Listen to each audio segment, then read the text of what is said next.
మీ ఎలాంటి వ్యాపార ప్రకటనలకైనా వెంటనే మా ఛానల్ సంప్రదించండి. ప్రస్తుతం మనతో పాటు ప్రముఖ ఆధ్యాత్మికవేత్త ఆస్ట్రోన్యూమరాలజిస్ట్ శ్రీమతి జయప్రద గారు ఉన్నారు. మేడంతో మాట్లాడేద్దాం. నమస్కారం మేడం. నమస్తే అమ్మా. శ్రీమాత్రే నమః. మేడం, ఈరోజు మనం వృశ్చిక రాశి యొక్క జీవితం గురించి మాట్లాడదాం. ఈ రాశిలో పుట్టిన వారి సహజ లక్షణాలు ఏ విధంగా ఉంటాయి, అన్ని విధాలా కలిసి రావాలంటే జీవితాంతం ఎలాంటి పరిహారాలు చేసుకోవాలి, మంచి క్షేత్రాలు అని ఉంటే చెప్పండి. లైఫ్లో వీళ్ళకి ఏ దశ బాగా కలిసి వస్తుంది, టర్నింగ్ పాయింట్స్ కావచ్చు, ఓవరాల్ ప్రతి విషయం తెలియజేయండి మేడం. తప్పకుండా. వృశ్చిక రాశి అంటేనే చాలా మంచి రాశి అని అర్థం. ఎందుకంటే ఈ రాశి మాది మంచిదా, నిజంగా మాది మంచిదా అని చాలా మంది అంటుంటారు. కానీ మంచి రాశి అంటే ఈ రాశి తత్వము, లక్షణము, గుణము అన్నీ కూడా ఏంటంటే ఒక మంచి పనులకి ఉపయోగపడిన వాళ్ళ మాట వీళ్ళందరూ. ఏదో ఒక పనికి వీళ్ళు నియమించబడ్డ వాళ్ళు. ఆ పని అయ్యే వరకు వీళ్ళకి దాన్ని మాత్రమే, ఆ నిమిత్తం మాత్రమే వీళ్ళకి జీవితం ఉంటుంది. అది కష్టం అవ్వచ్చు, సుఖం అవ్వచ్చు, సంతోషం కావచ్చు, మూడు కూడా. చాలామంది వెల్ సెటిల్డ్ అయిన వాళ్ళు, హ్యాపీగా ఉండేవాళ్ళు కూడా ఈ వృశ్చిక రాశిలో ఉన్నారు. కొంతమంది వైరాగ్యంతో ఉన్నవాళ్ళు, ఆధ్యాత్మిక భావన ఎక్కువగా ఉన్నవాళ్ళు, ఆధ్యాత్మిక చింతనతో బతికేవాళ్ళు కూడా ఈ నక్షత్రంలో, ఈ రాశిలో ఉన్నారు. తర్వాత చాలామంది అసలు దేవుడు అనేది లేదు, మానవత్వమే మాధవ తత్వము, మానవ సేవ చేస్తే మాధవ సేవ చేసినట్టే అని చెప్పి ఓన్లీ మనుషుల్ని ప్రేమించే వాళ్ళు కూడా ఈ రాశిలో ఉన్నారు. మనుషులు కాదు, దేవుళ్ళు కాదు, ఏమి కాదు, ఒక స్వార్థ చింతనతో బతికే వాళ్ళు కూడా ఈ రాశిలో ఉన్నారు. ఇక్కడ మనం తీసుకుంటే ఇలా ఇంతమంది ఒకే రాశిలో ఉండడానికి కారణం ఏంటంటే ఈ రాశాధిపతి కుజుడు భౌమ్యుడు అంటే భూమిపుత్రుడు. అంటే భూమి మీద ఎన్ని లక్షణాలతో ఉంటామో, అంటే భూమికి ఒక ఆకర్షణ శక్తి ఉంది. భూమి మీద ప్రతి మనిషి నించొని ఆలోచించినప్పుడు చాలా రకాలైన ఆలోచిస్తాడు. కూర్చుంటే ఇంకో రకమైన ఆలోచన వస్తుంది, పడుకుంటే ఇంకో రకమైన ఆలోచన వస్తాయి, ఇలా లేచినప్పుడు ఇంకో రకమైన ఆలోచనలు, ఇలా వింత ఆలోచనలు అన్నీ చేసే వాళ్ళన్నీ కొన్న ఈ రాశితత్వంలో వస్తారు. సో అందుకని మనం వృశ్చిక రాశి వాళ్ళని ఇలా ఉంటారు అని డిఫైన్ చేయడానికి ఉండదు. కానీ ఎక్కువగా కష్టం కనిపిస్తూ ఉంటుంది వృశ్చిక రాశి వాళ్ళకి. ఎందుకు కష్టం ఉంటుందని, ప్రతి ఒక్క పని కూడా వీళ్ళకి టఫ్గానే ఉంటుంది. ఎందుకు ఉంటుంది? వీళ్ళకి ద్వితీయ స్థానం ఉన్నది ధనస్థానం, ధనురాశి. ధనురాశికి అధిపతి గురువు. సో గురువు ఎప్పుడు ఏంటంటే, గురువు అంటే మనకి ఏంటి, నేర్పించేవాడు. మనకి ఏది నేర్పించినా ఫస్ట్ తల్లి, తర్వాత తండ్రి, తర్వాత గురువు, ఉపాధ్యాయులు అంటే మనం అంటాం నేర్పించే గురువులు. వీళ్ళందరూ కూడా ఈ గురుతత్వం మీదే వస్తుంది. ఈ గురుతత్వంలో వచ్చినప్పుడు ఏంటంటే ప్రతిదీ టఫే ఉంటుంది. ఇప్పుడు చాలామంది వృశ్చిక రాశి వాళ్ళకి మా అమ్మ ఎందుకో సార్, అందరికి అమ్మ అంటే అందరికీ ప్రేమే కదా, నాకు మా అమ్మ అంటే ఇష్టమే, కానీ మా అమ్మకి నేనంటే ఎందుకు ఇష్టం ఉండదో తెలియదు సార్, నాకు ఎక్కువ అన్ని పనిష్మెంట్లు ఇస్తుంటుందని. అంటే ఏంటి, ఎక్కువ ఇష్టం ఉన్న వాళ్ళకి ఎక్కువగా మంచి మార్గంలో ఉండాలని చెప్తుంటాం. కానీ అది ఎలా అర్థం అవుతుంది, వీళ్ళకి ఎక్కువ కష్టపడుతున్నారని అన్ని తత్వం అనిపిస్తుంది. కొంతమంది బాగా తల్లిదండ్రులను ఎక్కువగా ప్రేమించే వాళ్ళు ఈ వృశ్చిక రాశి వాళ్ళు. అలాగే భార్యను ఎక్కువగా గౌరవించే వాళ్ళు వృశ్చిక రాశి వాళ్ళు.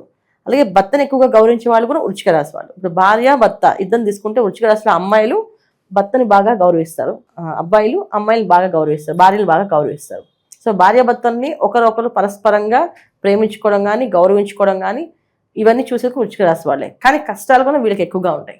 ఎందుకు ఉంటాయి రీజన్స్ అంటే, ధర్మార్థ కామ మోక్షంలో మోక్షస్థానమైన రాశి ఇది. అంటే మోక్షము అంటే అర్థం ఏంటంటే, మనం గత జన్మలో చేసుకున్న ప్రారంభ కర్మలు ఏవైతే ఉన్నాయో, ఒకవేళ దాంట్లో బ్యాలెన్స్ షీట్ అంటారు మనం వాళ్ళకి, అకౌంట్స్ టాలీ చేసినప్పుడు, ఈ అకౌంట్స్ అన్ని టాలీ చేసినప్పుడు దీని బ్యాలెన్స్ షీట్ మొత్తం రాసేస్తే దీని ఇక్కడితో అకౌంట్ క్లోజ్. అలా వృశ్చిక రాశిలో పుట్టిన వాళ్ళు ఆఖరి జన్మ అవ్వచ్చు. అది ఖచ్చితంగా అని చెప్పట్లేదు, లగ్నం మళ్ళీ తీసుకోవాలి, డేట్ ఆఫ్ బర్త్ కాంబినేషన్స్ తీసుకోవాలి. నేను మామూలుగా చెప్తున్నా, మోక్షస్థానమైన రాశిది అంటే ఏంటి, వీళ్ళు లాస్ట్ జన్మ అయి ఉండొచ్చు. లాస్ట్ జన్మ అవడం వల్ల ఏంటంటే ఏదైతే కష్టం ఉందో అది మొత్తం అనుభవించాలి, మొత్తం కంప్లీట్ చేసేసి ఇక మోక్షస్థానానికి వెళ్ళే మార్గానికి వెళ్ళే అవకాశం ఉంది. మోక్షస్థానం అంటే వీళ్ళు అనుభవించాల్సింది, తర్వాత వీళ్ళ సంతానం హ్యాపీగా ఉండడానికి వీళ్ళు దారులు వేయడం, ఒక పూలబాట వేయడం వాళ్ళకి. అంటే వీళ్ళు ముళ్ళబాటలు నడిచి, అరే ఈ దారిలో అన్ని ముళ్ళు ఉన్నాయిరా, పిల్లలకి ఇవన్నీ గుచ్చుకుంటాయని చెప్పి మనం జనరల్గా పిల్లల కోసం బతుకుతాం కదా మనం. సో పిల్లలకి ఏవి కావాలంటే అవి చేస్తాం కదా, అలా కంఫర్ట్స్ నేర్పించే అవకాశం ఉన్నది. ఏంటంటే వీళ్ళు ఎంత కష్టపడతారో వీళ్ళ పిల్లలు అంత సుఖపడతారు, అంత పేరు ప్రఖ్యాతులు వస్తాయి వీళ్ళకి. వీళ్ళ పిల్లలకి బాగా ఎక్కువగా వస్తాయి వీళ్ళకంటే కూడా. వీళ్ళకి అన్నీ టఫే ఉంటాయి. వీళ్ళు బాగున్నారు, సుఖపడ్డాము, చాలా సంతోషంగా ఉన్నాం అనేది చాలా చాలా తక్కువ మంది మనం లెక్క వేసుకోవచ్చు. అంటే వేళ మీద లెక్క పెట్టచ్చు వాళ్ళందరినీ. కానీ కష్టపడే వాళ్ళు, ఎప్పుడూ ఏదో కష్టంతో బాధపడే వాళ్ళు ఎక్కువగా ఉంటారు. ఇది వీళ్ళకి. తర్వాత వీళ్ళకి ద్వితీయ స్థానం ధనస్థానం ఏమైంది, ధనస్సు రాశి అయింది. ధనస్సు రాశి అగ్నితత్వ రాశి. అంటే ఏంటంటే ప్రతిదీ వీళ్ళకి టఫ్ సిచ్యువేషనే ఇస్తుంది. అది అవతల వాళ్ళు ధర్మంగా బతకాలని చెప్తారు, వీళ్ళు ధర్మంగా బతకలేకపోతారు, కష్టపడుతుంటారు. ఇదేంటి ఇంతగా అందరూ ఇలాగా షార్ట్ కట్స్ వెళ్ళిపోతున్నారు కదా, మేము ఎందుకు షార్ట్ కట్ వెళ్ళకూడదు అంటే షార్ట్ కట్ వెళ్తే డబ్బులు ఇవ్వమని చెప్తుంటారు. రైట్ వేలోనే కరెక్ట్గా వెళ్ళాలని చెప్తుంటారు. సో వీళ్ళకి ఎక్కువ ఫైన్స్ పడతాయి, వీళ్ళకి ఎక్కువ పనిష్మెంట్స్ పడతాయి, వీళ్ళకి ఎక్కువ కష్టపడతారు. ఎంత కష్టపడినా కానీ వీళ్ళకి ఒక ప్రఖ్యాత, వీళ్ళని గుర్తించవచ్చు.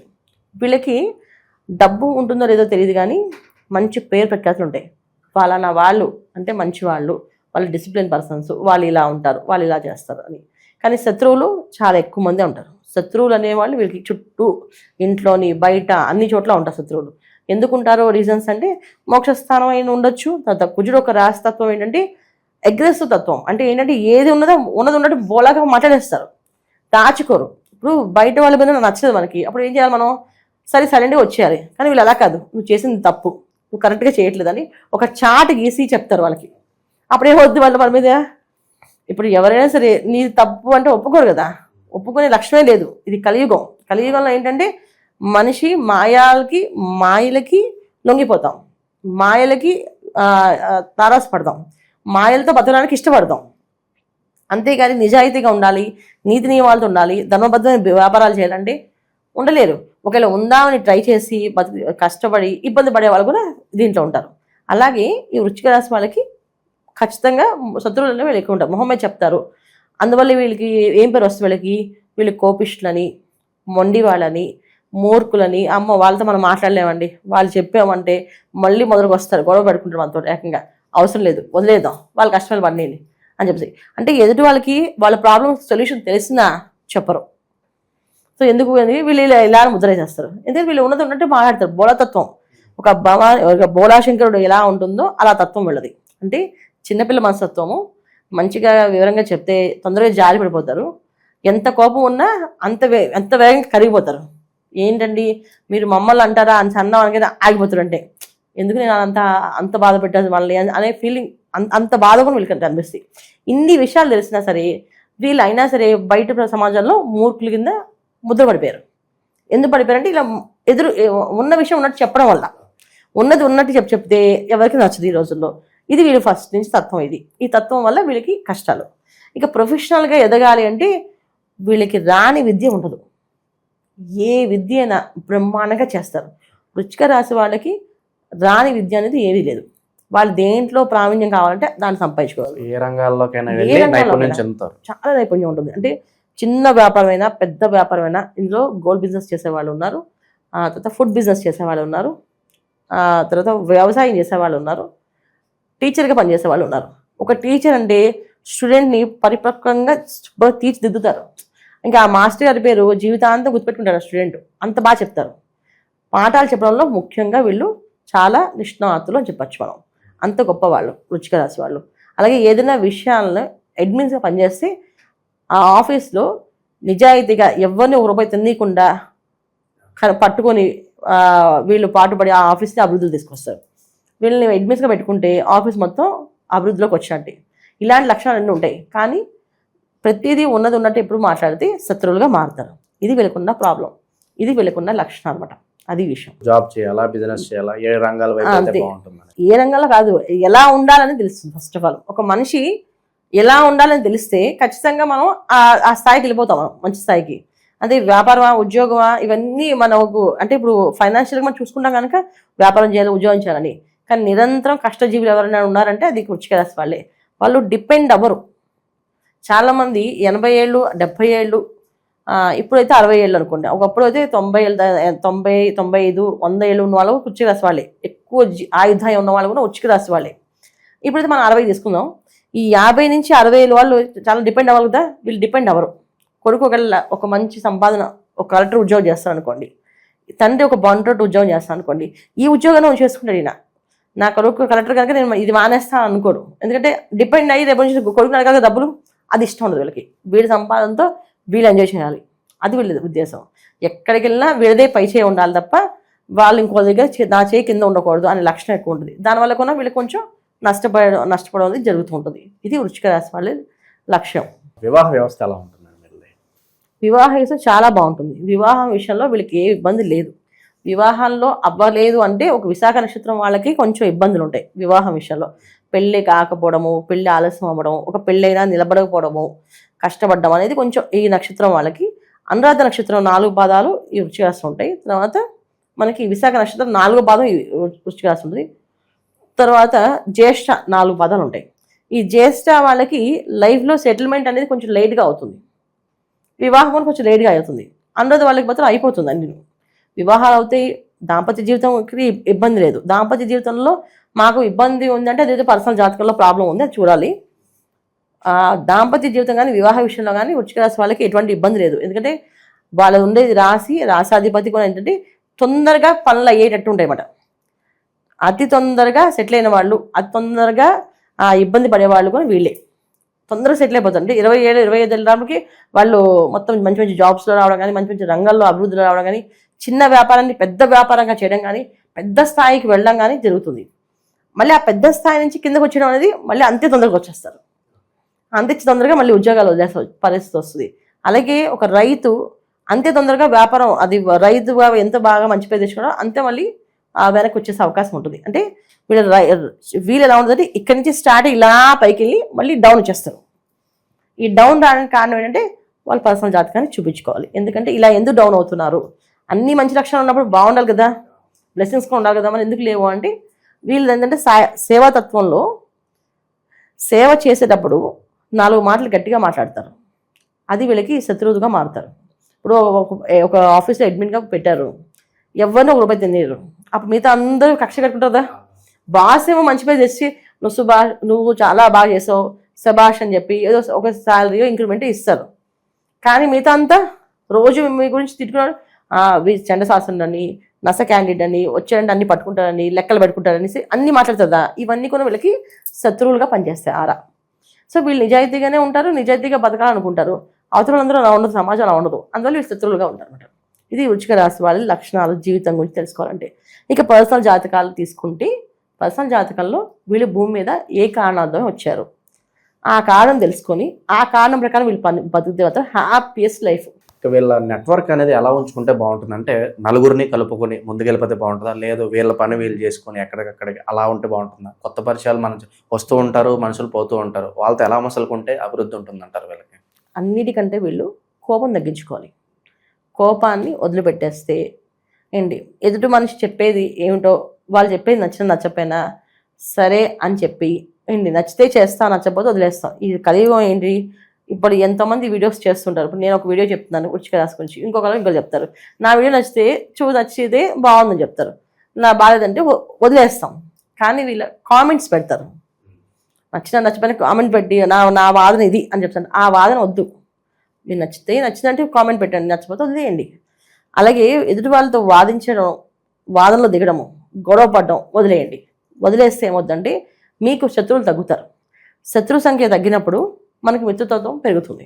ఇప్పుడు మనం పెద్దవాళ్ళు చెప్తుంటారు పూర్వం మనకి, నువ్వు పుణ్యం చెప్పినా పర్లేదురా, పాపం అయితే చేయకండి. పుణ్యం చేయకపోయినా పర్లేదు, పాపం అయితే అంటించుకోవద్దు.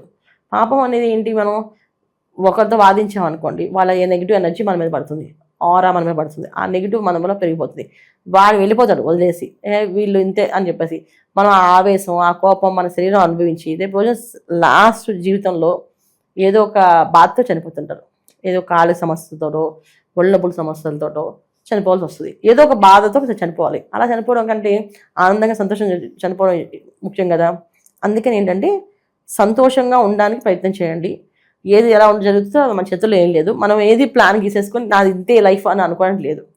పర్సనల్ జాతకంలో నేను ఇవి ఎక్కువ గైడ్ చేస్తాను. వృశ్చిక రాశి వాళ్ళకి పర్సనల్గా పంపించిన వాళ్ళకి నేను చెప్తాను, వాళ్ళు ఏ కారణార్థం భూమి మీద వచ్చి చెప్తాను వాళ్ళకి, మీరు దీని విషయంగా వచ్చారు కనుక మీరు ఎక్కువ ఈ భావంలో వెళ్ళండి, మీకు అన్నీ హ్యాపీ జరుగుతాయి. స్టార్టింగ్లో కొంచెం స్ట్రగుల్ అనిపించినా మీకు అది సాఫ్ట్గా అయిపోతుంది లాస్ట్కి. అది నేను గైడ్ చేయగలుగుతాను. అది మెయిన్ ముఖ్యం. మనం మిగతా అవన్నీ కూడా ఏంటంటే మీది ఇలా ఉంటుంది అవ్వదు. కానీ వృశ్చిక రాశి వాళ్ళు దైవారాధన మాత్రం శివారాధన ఎక్కువగా చేసుకోవాలి.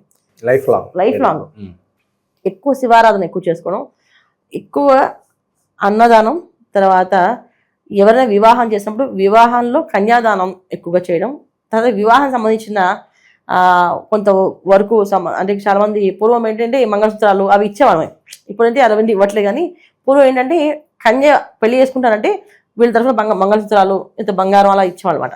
ఇప్పుడు అదంతా చాలా టూ మచ్గా ఉన్నాయి, బంగారం అవి ఇవ్వడానికి కూడా లేదు, చెప్పడానికి కూడా మనకు కూడా అనిపించదు. అందుకని ఏంటంటే వివాహ సమయానికి దానికి తగిన రీత్యా ఏదో ఒక వాళ్ళకి సాయం చేయడం. ఒక పేదవాళ్ళ వివాహం అవుతుంది, వాళ్ళకి ఇంత డబ్బు ఇవ్వడమో, దానం ఎక్కువ చేస్తూ ఉంటే వీళ్ళకి కష్టం తగ్గుతుంటుంది. సో దానం చేస్తేనే కష్టం తగ్గుతుంది. చాలామంది అంటే మాకు డబ్బులే లేవు, ఎలా దానం చేస్తామంటే ఇచ్చే దానం ఇస్తేనే మనకు వస్తుంది. ఇప్పుడు మనం ఆదిశంకరాచార్య వారిది కనకధార స్తోత్రం విన్నాం. కనకధార స్తోత్రంలో రావడానికి కారణం ఏంటి? ఈ భూమి మీదకి ఒక ఇంటి ఇల్లాలు ఇంటి ముందు ఒక భిక్షాటన చేయడానికి ఆదిశంకరాచార్య వారు వస్తే, ఇంత అందంగా ఇంత సుందరవంతమైన బాలుడు, చూస్తుంటే దివ్య తేజస్తో ఉన్న బ్రహ్మర్షిలా ఉన్న ఈ బాలుడికి నా ఇంట్లో ఏమీ లేదు. ఆవిడ ఉపవాస దీక్షతో ఉంది పాపం. ఆవిడ అంటే ఉపవాస దీక్ష అంటే వాళ్ళ ఇంట్లో ఏమీ లేవు తినడానికి, ఆవిడ దగ్గర ఏమీ లేదు. కానీ ఇంటి ముందు వచ్చిన భిక్షాటన చేసిన ఒక ఏదైనా ఇవ్వకుండా పంపిస్తే అది దోషం. అందుకని ఆవిడ ఏం చేస్తే ఇల్లంతా వెతుకుతుంది. ఏంటి ఆవిడ మరీ ఆకలితో తట్టుకోలేకపోతే పూర్వం ఏం చేస్తారు, బాగా ఆకలి వేస్తే ఏంటంటే ఉసిరికాయ తింటే దాని విటమిన్ సి అనమాట, బాడీలో ఎనర్జీ వస్తుంది. మళ్ళీ ఒక ఉసిరికాయ ఉంది ఆవిడ దగ్గర. ఆ ఉసిరికాయ ఏంటి, ఆవిడ మరీ ఆకలి బాధ ఆకలి తట్టుకోలేకపోతే కాస్త ఒక గ్లాస్ నీళ్లు ఆ ఉసిరికాయ తిందాం అని అనుకుని ఉంచుకున్న ఉసిరికాయని, సరే ఈయన వచ్చారు కదా ఇంటి ముందు అని చెప్పి ఆ ఉసిరికాయ తీసుకొచ్చి, ఏమనుకోకండి స్వామి, మా ఇంట్లో మీకు ఇవ్వదలసిన తగిన ద్రవ్యం కానీ ఏమీ లేదు, ఏంటి నా దగ్గర ఉన్న ద్రవ్యము, ఆ మూల్యమైన ద్రవ్యము ఇదొక్కటే స్వామి అని చెప్పి ఇస్తుంది. అది చూసి శంకరాచార్య వారు ఇంత దానగుణం అన్న ఈవిడికి ఇంత పేదరికం అనేసి అమ్మవారిని అడుగుతారు. ఈవిడికి ఎందుకమ్మా ఇంత కష్టం ఇచ్చామంటే, ఆవిడ ప్రారంభ కర్మ ఈ జన్మలో ఆవిడకి ధనం వచ్చే యోగం లేదు స్వామి, అందుకని ఆవిడకి అనుభవించాల్సిందే, ఆవిడ ప్రారంభ కర్మ గత జన్మది, ఈ జన్మది కాదు, చేయాల్సింది అనుభవించాల్సిందే అంటే అప్పుడు ఆయన స్తుతిస్తాడు ఆవిడ్ని. నేను అడుగుతున్నా కదమ్మా నా కోసం ఇవ్వమ్మా అంటే ఆయన కోసం బంగారు ఉసిరికాయలు వేసేస్తుంది వాళ్ళ ఇంట్లో ఆవిడ. అది కనకధార స్తోత్రం. ఇవాళకి కనకధార స్తోత్రం చదివితే ఎవరికైనా ధనం లేదు అంటే ఆ స్తోత్రం చదివితే వాళ్ళకి ధనం వస్తుందని చెప్తారు. అంటే ఏంటి ఇక్కడ, మనం ఏదైనా మన దగ్గర ఉన్నది అమూల్యమైనది దానం చేస్తే మనకి వస్తుందని అర్థం. అంతేగాని మా దగ్గర ఉన్నప్పుడు చేస్తామంటే అది దానం కింద రాదు. నువ్వు ఉన్నది నువ్వు ఇస్తున్నావు, అది గొప్ప విషయం ఉంది. నీ దగ్గర లేనప్పుడు నీ దగ్గర 10 రూపాయలు ఉన్నాయి, ఆ 10 రూపాయలు నువ్వు దానం చేస్తావంటే భగవంతుడు నీకు 1000 రూపాయలు ఇస్తాడు.